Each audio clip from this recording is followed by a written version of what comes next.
Hello and welcome to this first edition of Talking Cattle and Farming. And on our first episode that we do, we're talking to PJ Budler.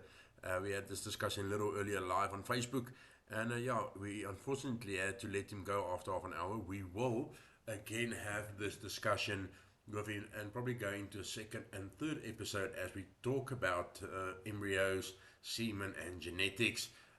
There's a lot of auctions coming up, and I think a lot of those auctions will consist of embryos and semen. And there's also just semen and embryo auctions coming up, and I think it's important that you know what we buy, how we buy, and the importance of genetics and the role it plays, and understanding exactly what you are investing in. So we did take out the video in this recording. There was a bit of a delay on the video, so this is only the voice of a picture. I hope you enjoy it, and if you have any questions, please do not hesitate to send me on WhatsApp 071 600 1596 or send me an email tinus@farmtalk.co.za. Yeah, I hope you enjoy this with us. PJ, while we wait for the last few guys to join us, thank you very much for joining me. It's always a pleasure talking to you, and always an honor to have you on. And I know you're on your way to the airport. Thank you first of all for making the time. And then secondly, you've been in South Africa for quite a bit, and you've traveled quite a bit this year. Before we start our discussion, what was your impression of the auction industry in South Africa in this year, just as we wait for a few people to join us?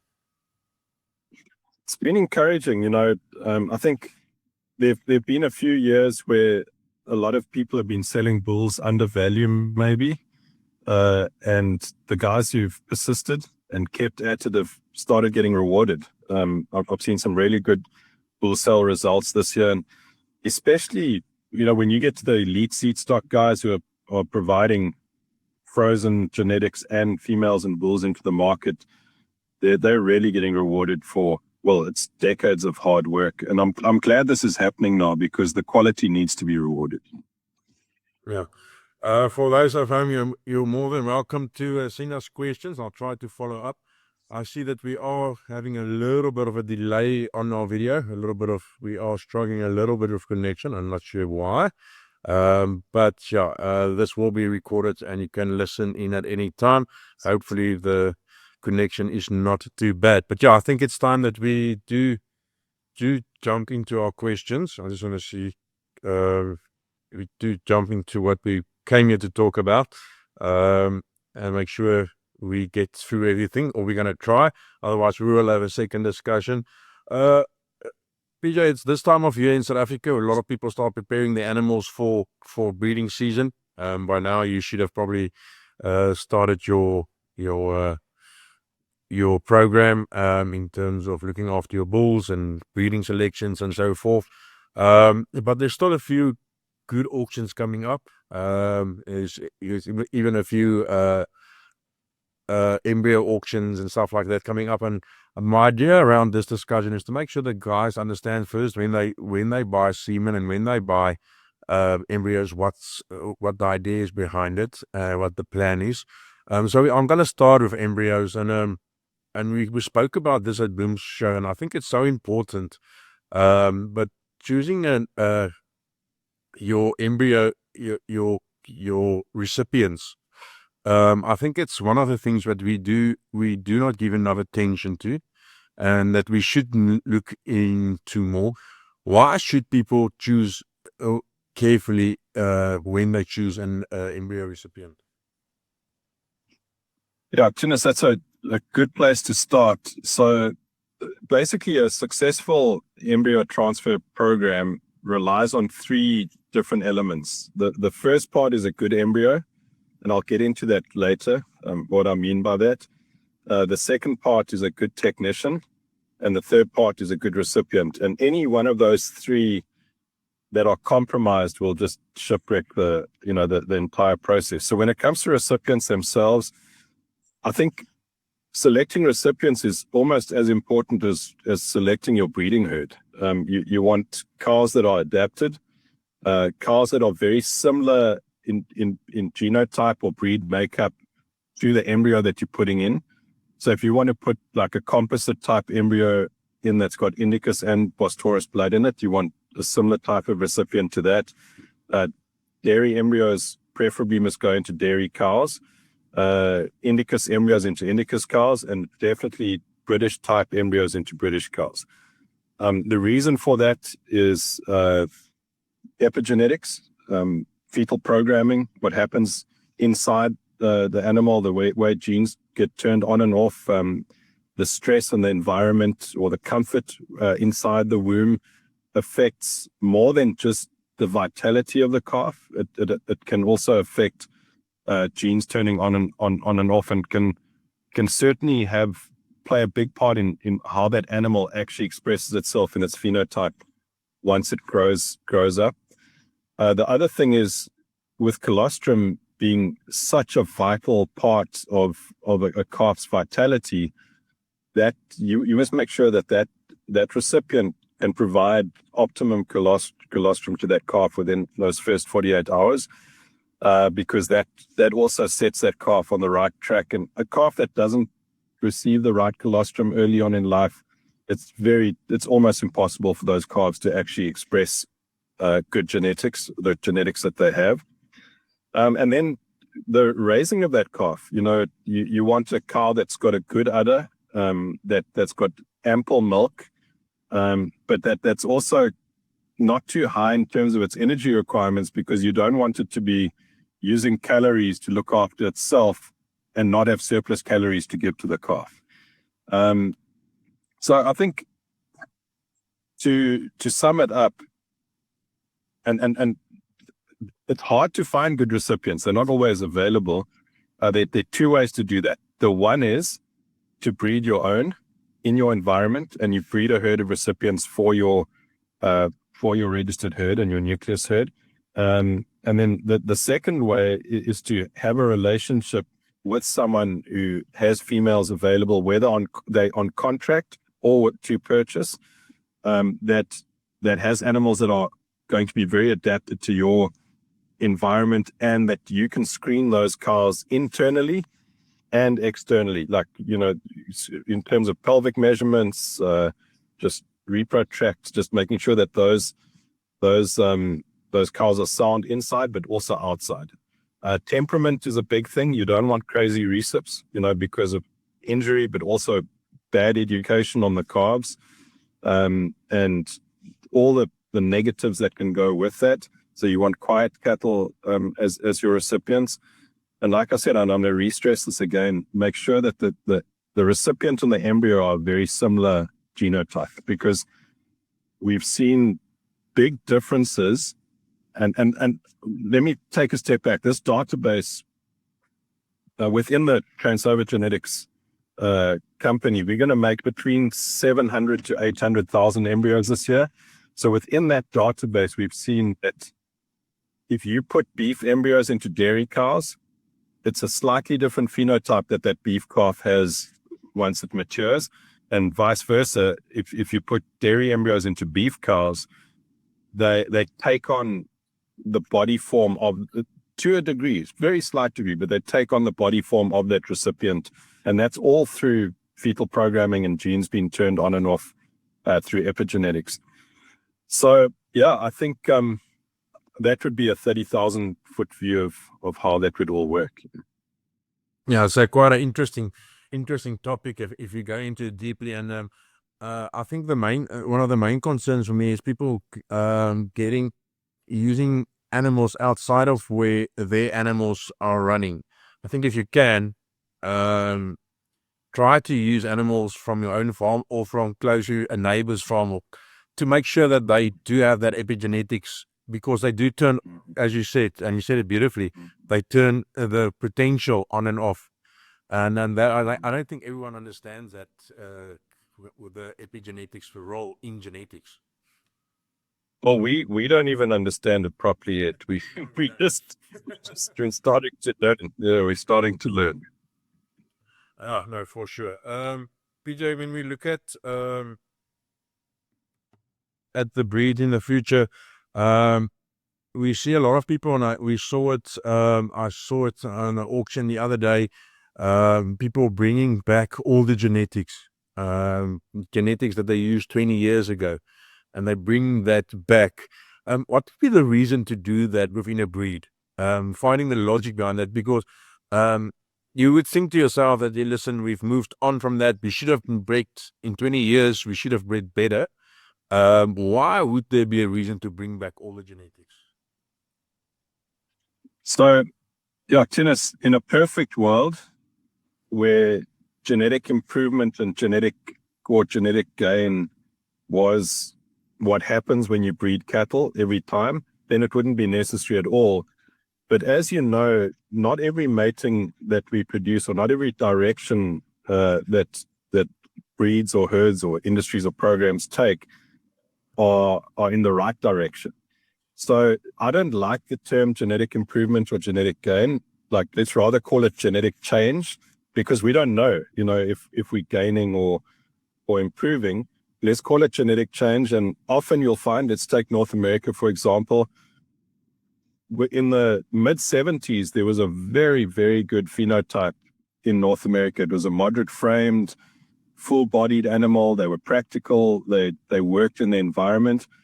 And then the universities and the breed societies decided that they've got to make them as big as possible and as lean as possible. And the processors are going to love that. And the feedlots can put beef on those things forever, and they'll never get too fat. And within 15 years, they'd completely changed that phenotype of that animal to where it was hardly recognizable within the breeds. They were extremely tall. They were very lean. They lost their milk. They lost their masculinity in the bulls. The females weren't feminine anymore. Structure was a problem. So they had gone, even when they'd gone 20, 25 years, they hadn't improved. They'd gone backwards.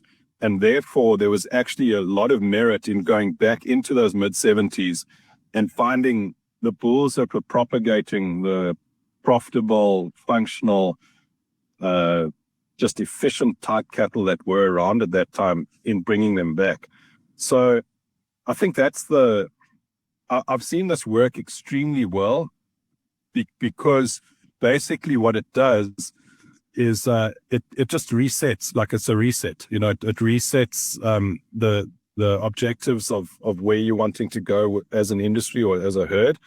In a perfect world, it would be the opposite. In a perfect world where you were really making genetic gain and genetic improvement every generation, if you've got a bull and after 5 years you don't have a son to replace that bull, then the bull's not breeding well enough to keep him, and if he does have a son, you just use the son instead of the father, because it's you've made genetic gain and you've turned over the genetics and you've got fresh genetics in that. That's in a system that's actually working, and your objectives are moving in a industry appropriate, profitable,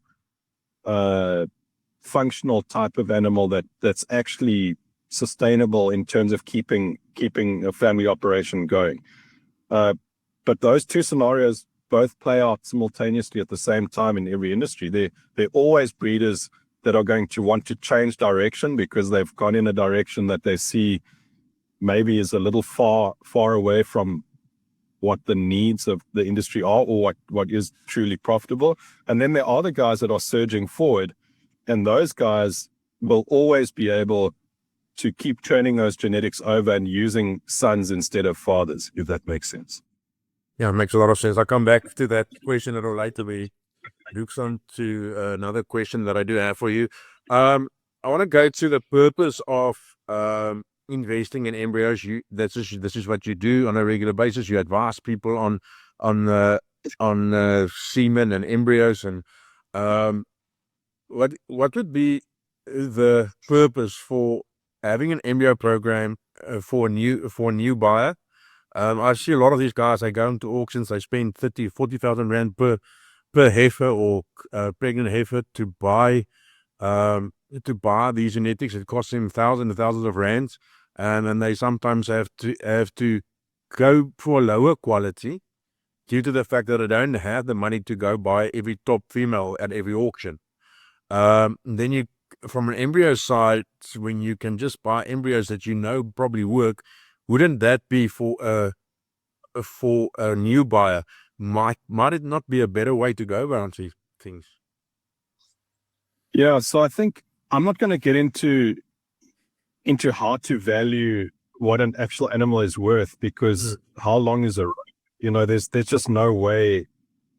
I think our industry will always struggle with equating value. The value of an animal is how much two people are prepared to pay for it, especially through the auction system. So I'm going to go more into ways in which embryos can enhance a herd. And so the model I'm using is more with our commercial operations. They've got a seed stock element to them, but this is the model I've seen work best. Is, let's say, for example, a guy's got 100 cows, and instead of breeding 4 bulls to 100 cows, what he does is he takes his best 5 cows and he turns them into donors, and then he harvests embryos from those 5 cows. The other 95 cows become recipients for the first 2 embryo transfer opportunities. And after that, you run the bulls with them. So what you end up with is over half your calves coming from your top 5 cows. And that's a huge jump genetically, because now you're not only getting 1 calf per year from your top 5 cows, but you're getting more than half of your calves per year from your top 5 cows. So we've got places that do that at some scale. We've got a dairy client who milks 100,000 cows, and so his top 5% of those cows, 5,000 cows, are donors, and his other 95,000 cows are recipients. And then we've got an Angus guy who's very well known in South Africa too, Sharp Angus Valley. These guys put sometimes 600, 700, 800 calves on a sale. They're only running about 300, 350 mother cows on their property. But all those calves, well, the vast majority of those calves come from the top 5% of their cows, which gives a lot of comfort to the buyers, because now they're not just selecting from a good bull and any cow in the herd. Most of the calves are coming from recognizable, proven cows that have got a track record, plus the benefit of having their choice of bull from whatever semen is available. One more thing, Tinus, on that. I think it's very important with embryos to understand the differences in the embryo you're putting in, because not all embryos are created equal. So you've got your conventional Murret-derived embryos, and those embryos, the conventional embryo transfer technology is very similar. Everyone's fishing out of the same pond. If you've got a conventional embryo, or an in vivo embryo, they're pretty much all made with the same technology, and you can expect the same results. The in vitro fertilization, IVF, is very different. Every single technology, every lab, all the different standard operating procedures, the different culture medias that are used, means that one IVF embryo made in company A or lab A is completely different to the one made in company B, lab B. So one thing I would suggest is if purchasing embryos, is to find out, A, are they conventional Murret in vivo embryos, or are they IVF embryos, and what technology was used to make them? Because there's certain little bugs in the system in all these different technologies. Some of them create large calves, some create stillborn calves. I'm talking about small percentages, but if you're running big herds, these things build up. And then all the little quirks that come with them. So an embryo isn't an embryo. It's not apples and apples. They're all very, very different. And I would encourage sellers in their catalogs to actually mention what embryos they're selling. Are they in vivo? Are they in vitro? Who made them? So that the buyer understands, are they vitrified? Are they direct transfer? All of these variations make it very, very different in terms of what kind of results you can expect. Yeah, that's quite an interesting point you make there. And yeah, it's definitely something to think about. For the guys wanting to change direction um, uh, in the future, that's got an older herd, and they feel that they're not getting what they want. Um, this is sort of a solution, isn't it? The embryo route and getting new genetics from someone else that you feel as the cow on the farm that you'd like to have, and it's going to produce animals for your future for the herd. Well, in that position, I think there are two ways in which embryo transfer technology can be used successfully. The one is if you've got a herd that you feel like, you might have stayed behind a little bit genetically. The one thing you can do is, again, use your herd as recipients and put embryos into those recipients. The second part, everyone's got good cows. Everyone. I mean, like, I haven't been to a herd that's got no good cows. Okay. So everyone's got good cows, is to identify those top 5% cows and use those as your donors and use the rest of the herd as recipients. Because if you think about it, like, you've got that cow that every year gives you that calf that's either going to end up being a herd bull or is going to come back into your herd as a bull mother. If you can make it to where all your calves, or more than half of your calves, come from those type of cows, those top 5% cows, your herd changes overnight. I mean, it becomes a totally different operation. 100%. I'm going to move on as we are a little pressed for time. My next point that I would like to make is we talk about epigenetics, genetics, and phenotype. And I think in my mind, I feel when it comes to genetics and epigenetics, my cow plays a much bigger role. Where I feel in phenotype, my bulls play a bigger role overall, making sure structural correctness and things like that.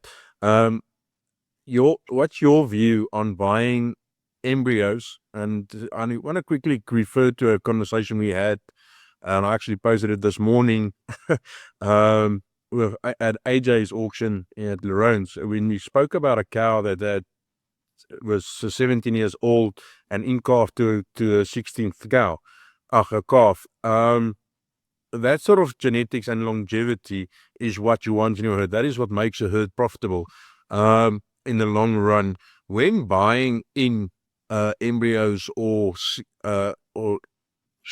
buying in embryos for yourself, how do I look at genetics, epigenetics, and phenotype on a catalog, if you know what I mean? It makes it quite difficult if you don't have the animals in front of you. Yeah, and I think I like this topic, Tinus. That's where I think buyers need to do a bit of homework and actually get to know the programs that they're wanting to buy genetics from. So there are two extremes here, and you'll find out which way I lean. The one is through our system, and honestly through a lot of similar systems in the assisted reproduction technologies industry.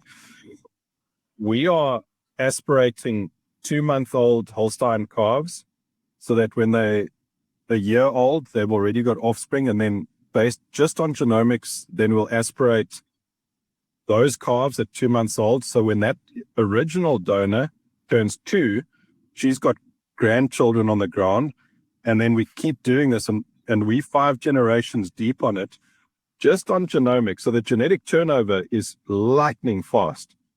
But for 5 generations, we've got, data on these Holstein calves, that genomic data that is said to be accurate, but not one female has been milked for 5 generations. And yet we're putting out genomic data on fat and protein and yield and health traits. I think you're shooting in the dark, when you do it that way. That's the extreme version. The other extreme is I'm doing a project for New Zealand where there's a producer down in the southeast who's finally letting us break into his herd and use some of his donors. But he said we can only choose from 14-year-old and up cows. It's the only thing that he's comfortable in supplying us with. Now that's extreme because our selection is less. Yes. But he's actually right, because those are proven animals. You know, if they're in the herd at that age, they started calving at 2, they're 14, they've all had at least 13 calves to go with it. In order to have still been there, they have to be easy fleshing. Their feet and udders would have to be good, and they will all be feminine, because in order to have produced in those systems for that length of time, they had to be feminine to go with it. On a large embryo type project, you can blindly use those cows, because you trust the program that they're selecting for feet, they're selecting for udders, the fertility records are in front of you. Under those conditions, if they weren't feminine and easy fleshing, they wouldn't be there. So you can actually blindly go and select genetics out of that herd. The work's been done for you. Now, in most instances, in most places, with most breeders, the opportunity is going to be somewhere in between those two extremes. It's going to be somewhere in between a 2-month-old calf that you're aspirating and a 14-year-old aged cow that is the minimum age you can look at. And that's where I think you need to trust and learn the programs that you're dealing with. So you know the cows that have done the hard work. You understand not just that they've had 7 calves, but there's 7 calves that have been retained. The bulls have become sale bulls or herd bulls. The dams are in the herd, and they've perhaps become bull mothers or produced replacement females. So this is more on the buyer, to be honest, that they do their homework and actually start understanding and learning about the programs that they want to invest in genetics with, you know, if that makes sense. And Tinus, with all of that, I honestly, this is my bias. I think that raw data that's real and a track record that's measured, that's in front of you of exactly what actually has happened, is always a safer way to go than a genomic prediction that is, it's more of a promise of what's going to happen rather than something that has actually happened. No, for sure. 15 cars on the ground is a lot easier to believe than we ever read in the data. And from a genomics and even ABV's point, yes, it's important definitely for the future, but we're still young in that sense. It might seem 20 or 30 years might seem like a long time, but when it comes to data and accurate data, we still have a while, I think, to go, or some hard work to do in the future from all breeding societies, I think. On that point, and you spoke earlier, and you actually made the point earlier. We said America had the right type of cattle that we like today. They were easy fleshing, they were deep, and then they moved away. And as you said, they bred for the feedlots. They bred for economic values for someone else, and sort of almost destroyed what we like today. Now, when I buy embryos in, how do I consider the market to make sure that I buy something that is going to be market relevant and farm relevant to my farm and to my economic situation, and making sure that I'm not just buying scarce genetics or genetics that I feel could make me money, but genetics that is going to make a difference within the southern or African, as we talk these days, we see people are buying from all over Africa, but we contribute to the herd of Southern Africa. Yeah, so, I mean, there's always going to be different objectives of what people want to do with their herds and where they want to fit in the value chain. But I think what I've seen work the best is the breeders that have built cow herds, you know, adapted, functionally efficient, fertile cow herds that's got longevity built into it. And those are the cow herds that they build. They do fine with the bulls and the steers. Like they make a lot of money out of their cows, and the bulls and the steers take care of themselves. I think where people maybe come undone is when they're breeding with that record high selling bull in mind or steers that are going to outperform everything else in the feedlot, and that compromises the cow herd. And I think that if you've got a really good cow herd that is adapted, that is fertile, that they're breeding on time, and every year they're cows that can live a long time, and they're all functionally efficient and balanced females, that herd takes care of you, and then you've got options on how to make your steers or your bulls, and actually that just becomes the secondary outlet. But those herds make good enough steers and bulls, to take care of. So yeah, I think with the African scenario you're describing, it fits into it so well. A lot of areas in South Africa are tropical, from a climate standpoint and an environment standpoint. There are tick challenges along that east coast that, would rival just about anywhere in the world in terms of like just tick worry and the tick diseases and losses from ticks, and it makes sense to make them as adapted as possible. And some of those solutions are only found in southern and East Africa.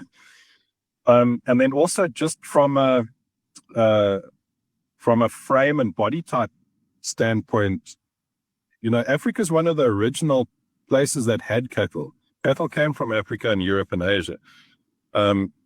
So the cattle that are going to work there are ones that come from there a lot of the time. When you bring in cattle from South America and North America and maybe Oceania, you've got to make sure that those climates and those environments mimic wherever you are in South Africa so well, because they are. Like, Nebraska is not too different to some parts of the Northeastern Cape and Eastern Free State. It's not too different. There are parts of Australia that mimic parts of South Africa, and definitely parts of South America. But as a whole, I think we need to make sure we don't stray too far away from something that resembles the environment and the climate and the management practices that take place in Southern Africa. Remember, Southern Africans in general don't overmanage cattle, where North Americans and Australians tend to overmanage cattle. Yeah, 100%. PJ, I think I'm going to stop there because the next question might go into another 15-minute discussion. So we will have a part 2 of this. You asked me, Niall says that you need to leave around 5:30 South African time. I know you're on your way to the airport, but I want to thank you firstly for your time. I really appreciate it. I think we still get a lot of questions. I think what I'm going to do is I'm going to ask people to send me some questions so that we can answer those in a second part of it. But yeah, really thank you. I think it was very insightful from my point of view, and I think it's tough questions to answer. So yeah, well done on that from my side. I appreciate it, Tinus. Always wonderful chatting to you.